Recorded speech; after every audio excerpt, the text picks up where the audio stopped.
Hi, everybody. My name is Karren Richards, and I'm coming to you with a recorded version of what was supposed to be a live tonight because, for some reason, the internet is not being our friend. And I'm here with my friends Karren and Micheline. Hey, everybody. So we are going to just do a little short version of some of the things we were going to talk about tonight so that you are getting more familiar with the Tower Garden. We're going to be doing this every week. As you can see from Karren, the other Karren, I got my blind shut, but Karren, you can see there's still a little light outside. Last week it was completely pitch black. So our hope is that in the next couple weeks too, we can venture outside at 8 o'clock and show you our Tower Gardens, because I love nothing more than it being, dusk and hear the water running, and it's so therapeutic. Micheline talked about that Yeah, a I little love bit it. last week. She's got really bad storms, so you might see some lightning. We're all in different places. Karren and I are actually in the same Hit my city. window. Yeah. Karren and I are in Clarksville, Tennessee, and Micheline is in Rolla, Missouri. So we're about 6 hours apart. Zoom lets us come together, although Facebook won't let us stream today. So boo. Yeah. Probably because they got those new Facebook videos or whatever, video chat rooms. Like I saw Mark Zuckerberg. Sorry, don't delete this video, Mark Zuckerberg. But he put something out about, I think he's trying to compete with Zoom. So maybe they've changed the setting I didn't know about, and that's why we couldn't stream. So Yeah. Who knows? A lot of stuff's been changed recently with all the school streaming. I know Zoom's changed stuff too because of securities, and we got to keep our trolls out of our garden chat. So yeah, so we're gonna go straight to screen sharing, you guys. I'm gonna show the same video I showed last week to start because it's super short, but it is a great way to learn what the Tower Garden is. Of course, then I always get the spam things popping up. So we want to show you how the Tower Garden works. It's aeroponic, which means water and oxygen. It has no soil. So just watch this video and we'll be back with you in 1 minute and 36 seconds.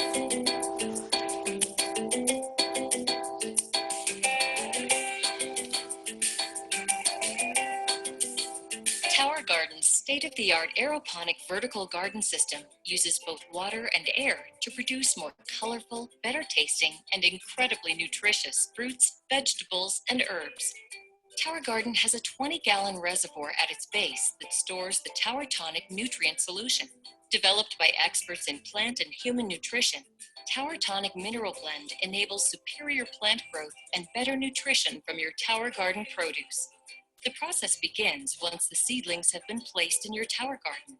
Here they will be nourished with Tower Tonic nutrient solution. Inside the reservoir is a small, low-wattage submersible pump. The pump pushes the nutrient solution up through the tower to the top.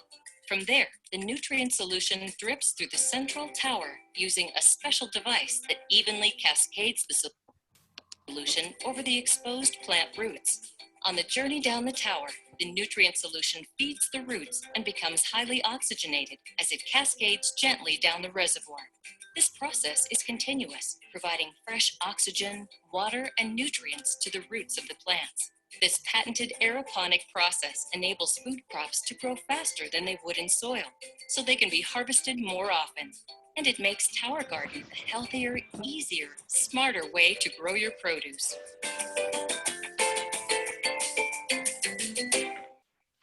Yay. So it is such an easy way to grow.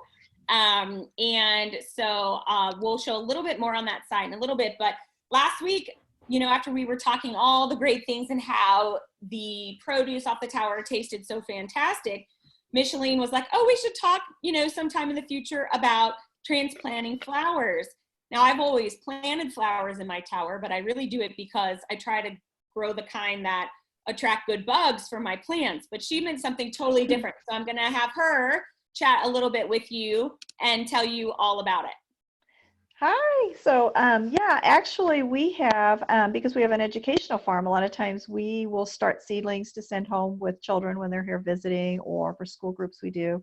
But it's totally a fantastic opportunity to start your spring bedding plants. You get your seeds, and I don't know what a flat of flowers is running, or some of them are more expensive than others, but you can start those just like you would start your vegetables in your tower. And when they get to be a certain size, you can pull them out of the tower. You just take the rock wall cube out, and just put them in your garden just like you would anything else, and they keep growing. So it gives you a really good, they start faster, they grow faster.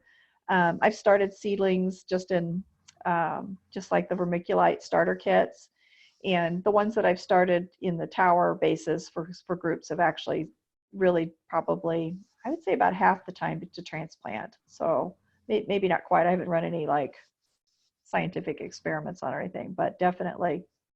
And I've actually done some seedlings. You can grow full-size tomatoes. Both Karens know that, full-size. But I've also started just some of my larger, even my garden plants that I wanted to even put out in our traditional garden. I've got some right now. I've got extra tomatoes that are the big ones that I've started. Some of those are going to go in the ground. They won't all be in the towers. So I don't know if you've got any other questions on that one. Unmute myself there for a second. As I was Oh, and I should probably let people know I can't mute myself because I'm sitting here like with my phone. So it's going to look like a 2-year-old's doing my videotaping. I'm trying to like anchor it on my knee because our internet went out with the storm. So no problem. No problem at all. should ask a toddler, here, hold this. Can you tape this for me? Well, there are different kinds of towers. There's one that we shared last week. The Flex is the one that most of us have had outside, and we've had it indoors as well. And now they make a new Tower Garden Home that's a little slimmer. And though Karren Johnson, I'm going to have her speak. She, as I mentioned last week, she actually had a tower go into a restaurant. And there's many reasons that those are great ideas. So Karren, if you want to talk a little bit about having towers indoors. Yes. As you said, I have sold a tower to a restaurant owner. They this amazing pizza place called Capriccio's. Love going there. And I was in one day and she had just pots of basil sitting around. And so I suggested to her the tower garden. So she jumped on the bandwagon to order the tower garden. And so she's had it for several months and she's gotten a ton of basil off of it, and then lettuce and stuff. So the customers can come in and see. I mean, they order a pizza that needs like basil on it. They go straight out to the tower and cut the basil and go back and put it on your pizza. And they get the lettuce for their salads right off of the tower. So it's really good for them because it's showing the customers how fresh their food is. And it saves them money. They don't have to buy all of that. And Ilona was constantly going to the store to buy the fresh basil. And now she just has to walk across the dining room and get it off of her tower. So she's saved a lot of money already in such a short time. Right. And another project, Karren and I worked together when I first met her, is a community garden. And so, you can do that outdoors or indoors, as she just mentioned. And that's something that I'm going to bring back up. I'm going to screen share with everybody, and we're going to see a little bit more of that. So a great way to engage students, as we said, a tower garden. And we know many schools obviously closed early this season, but this is a great time for a teacher maybe to purchase their own tower garden, get to learn more about it, use classroom funds that weren't used up. Maybe you want to use it on that because you had all your field trips canceled or something. So this is going to be a great tool in the classroom. It does come with curriculum that you can use, and that is all here free. So here it talks about consider a community garden. Sorry, you guys have like a fly that loves me tonight as I'm trying to do the video. You see me bad at my face. So schools are a great place to engage students. As we said, encourage these healthy habits. I noticed this with my own kids, and I mentioned this last week. Research shows when your kids grow vegetables, they eat vegetables. Micheline was talking about that herself. Yeah, absolutely, Karren. Actually, I just posted on my personal Facebook wall, my granddaughter, Caroline, and she was pulling stuff off the seedlings. I actually snapped a couple pictures. They're about a month old.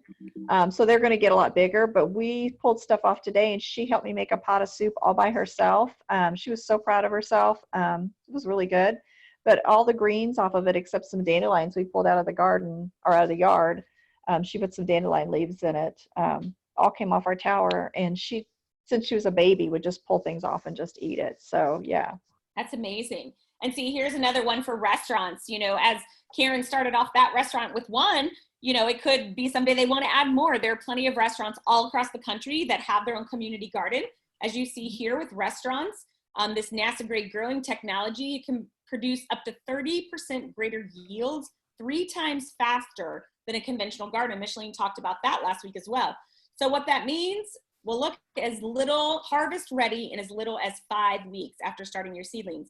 Now you can go ahead and order from someone, like Karren mentioned last week that when she ran the community garden, she sold seedlings. Micheline's talked about starter seedlings. We can connect you with lots of approved tower garden seedling gardeners, and they actually ship them to you and save you about 3 weeks in growth. So it could be when you pop that little seedling, somewhere from 2 to 3 weeks, you'll be ready to harvest. So that's an amazing thing. Once you're able, growing up to 336 plants, or maybe you want to get together, maybe you have a community garden that already has a dirt soil garden, and this could just be a beautiful addition to it. Mm-hmm. We've put them in all kinds of places. Here's one that I'm working on right now that I would love to get. I've done in the past at a women's shelter, partnering with some of my team members.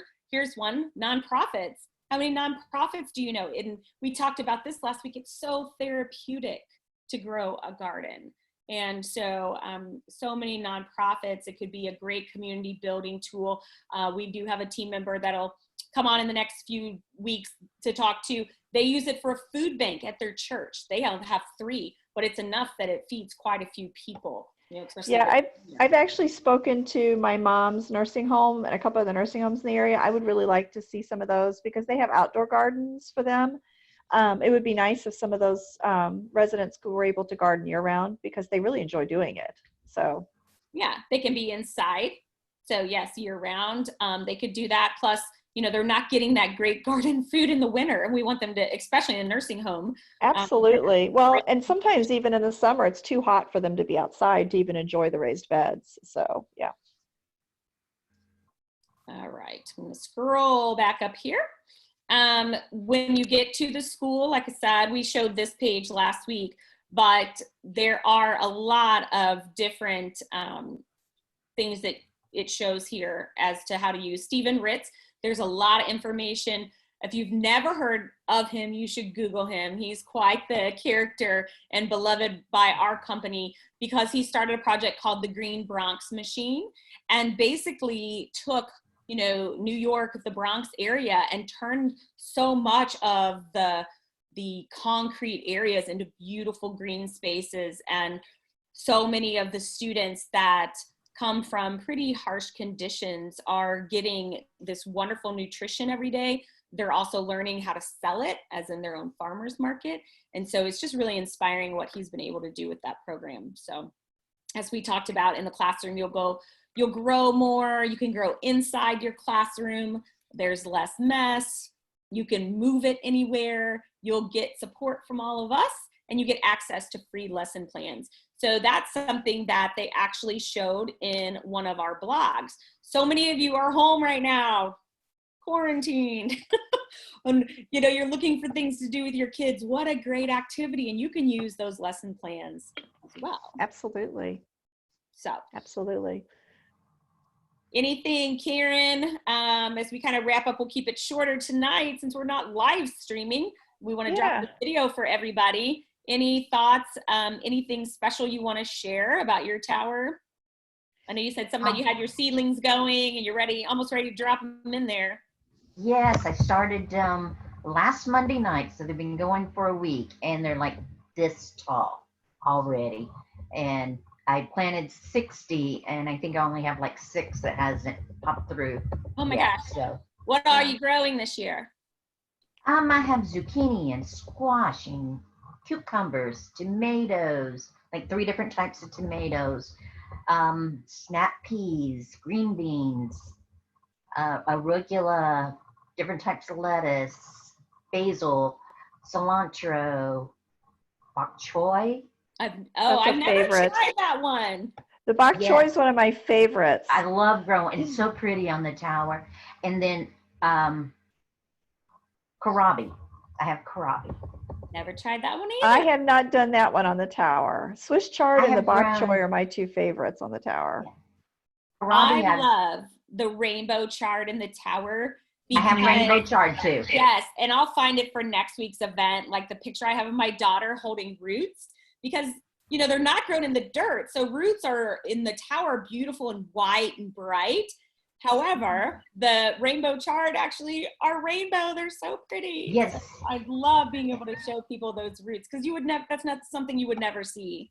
Well, my rainbow chard, usually, I was just telling another friend tonight that it grows so big and so profusely. And I mean, I harvest once it gets to, you know, a few weeks old, I'm harvesting almost every day. So we cook it, we eat it in salads. I put it in smoothies because I just like the flavor. But it gets to a point, actually, I have to take it out and start another one. It's almost sad because mine gets so big, even with all the harvesting, that I'm like, okay, well, we have to get back to the baby chart again. Yes. So. Sure. All right. Well, we will be back next week. We will figure out what we have to do to stream for you all because maybe it's something different. You never know. Internet rules always changing. So we'll just adapt. Absolutely. Constantly. Otherwise, we'll just give everybody a Zoom and you can join us on Zoom if you want to learn more about the tower. So thanks for watching and we will see you next week. Night. All right. Bye.